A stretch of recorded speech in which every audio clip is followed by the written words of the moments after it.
శిథిలావస్థలు ఉన్నాయన్న కొన్ని వెళ్తాది ఎవరికి ఇబ్బంది కాకుండా దీన్ని సెట్ చేసుకుందాం అన్న ఖచ్చితంగా. హెరిటేజ్ ఇందాపూర్ డైరీపై సభలో చర్చ పెట్టాల్సిందేనని వైసీపీ ఎమ్మెల్సీ బొత్స సత్యనారాయణ డిమాండ్ చేశారు.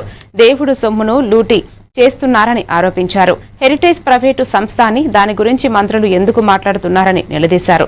అంతకుముందు వెంకటేశ్వర స్వామి ఫోటోలు బ్యానర్లతో వైసీపీ ఎమ్మెల్సీలు మండలికి ర్యాలీగా వెళ్లారు.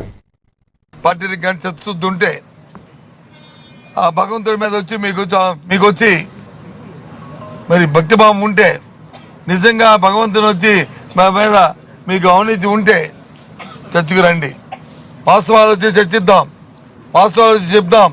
అలాగే బడ్జెట్లో విషయాల్ని ప్రజలకి ఏం మీద జరుగుతుందో చర్చిద్దాం. అంతేగాని కుంటి సాకులు చెప్పి ఆ సాకులు చెప్పి ఈ మాటలు మాట్లాడి వాళ్ళు చేయడం అనేది అది సమంజసం కాదని చెప్పేసి నేను వచ్చి ఇవాళ వాళ్ళు చేస్తున్న చర్యల్ని తీవ్రంగా ఖండిస్తున్నాను. అందుకే ఇవాళ మీ దగ్గరికి వచ్చి చెప్తాను. ఇప్పటికైనా మించిపోయింది లేదు, చర్చకి రమ్మని కోరుతున్నాను.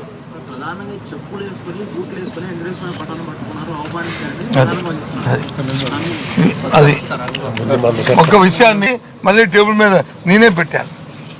చూడండి, కెమెరాలు చూడమండి, చూడండి మేడం ఒక్క ఫోటోని తీసుకొచ్చి. ఎందుకండి ఈ కుంటి సాకులు? ఈ కుంటి సాకులు ఇంకా చూపెడితే ఆశ్చర్యపోతారండి మీరు. చూపెడితే ఆశ్చర్యపోతారు. ఈ సభ్య సమాజం వచ్చి తలదించుకున్న పరిస్థితి ఆ నాయకుడు చంద్రబాబు నాయుడు చేసిన పరిస్థితి. ఏం చెప్పారు మీరు ఇందాక ఈ టీవీ వాళ్ళు? ఏం చెప్పారు? ఏమడిగారు నన్ను?